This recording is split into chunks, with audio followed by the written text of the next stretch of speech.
ඉතින් අපි සුබ දවසක් ඔයාලට මම මේ දෙන උපදෙස් ඔයාලට හැමදාම වටිනවා මතක තියාගන්න අපි පුළුවන් විදිහට අපි දෙන්න තමයි උත්සාහ කරන්නේ බියුටි ටිප් එකක්. කියන්නේ බියුටි ටිප්ස් දෙන්න උත්සාහ කරනවා. ඔයා මෙන්න මේ වගේ හෙල්මට් පාවිච්චි කරනකොට මේ විදිහට පාවිච්චි කරනවා නම් මෙන්න මේ දෙකෙන් ඔයා පාවිච්චි කරන්නේ මේක තමයි.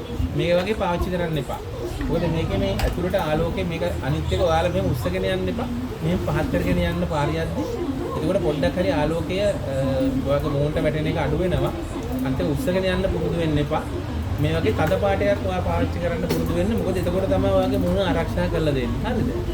මේක උස්සගෙන මේ වගේ තද පාටයක් දැම්මත් වැඩක් නැහැ. උස්සගෙන යන්න එපා. පහත් කරලම දාගෙන යන්න. මම මේ ඔයාලට මේ අපි මේ ඡායකට එන විශ්ලේෂණයට කියන්නේ කරුණා කරලා මේ වගේ හෙල්මට් මෙන්න මේ වගේ තද වයිසරයක් පාවිච්චි කරන්න. රුපියල් 500ක් 600ක් වගේ වෙයි. අන්තිම වයිසරේ නැති වෙන්නත් එපා. මේ වගේ හෙල්මට් එක පාවිච්චි කරන්නත් එපා. මේක මේ හාෆ් එක මේක ෆුල් එක. මේ වගේ ෆුල් එකක් පාවිච්චි කරන්න පුරුදු වෙන්න මේ ඔයාලා මොකද ඔයාලගේ මූණට ආරක්ෂා වෙනවා. මොකද අමුතුවෙන් ඔයාලට වයිට්නින් ක්‍රීම් වලට යන්න අවශ්‍ය වෙන්නේ නැහැ. ඔයාලට මේ හෙල්මට් එක මෙන්න මේ විදිහට තද පාටක් මේ මෙතන මොන පාට දුන්නත් කමන්නේ මේ වගේ තද පාටක් ගන්න පාවිච්චි කරන්න. රතු නිල් කළු තද පාටක් පාවිච්චි කරන්න කියලා මම ඔයාලට ඔන්න උපදෙස් දෙනවා. හරිනේ. එහෙනම් කියන්න සුබ දවසක්.